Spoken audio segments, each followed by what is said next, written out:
Assalomu alaykum hammaga. Mana Samarqand viloyati Paxtash tumani Sultonobod mahallasida bo'layotgan Halimjon akamizdan olgan Giza urug'in navlari.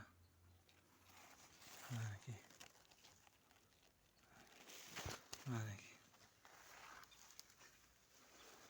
Halim aka, katta rahmat sizga. Baraka toping. Urug' zo'r ekan lekin uzun dey hosili.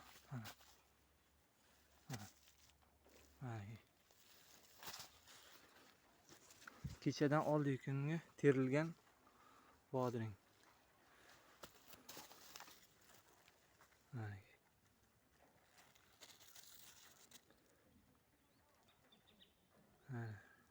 Videoda sanab ko'raverasizlar nechta hosil borligini.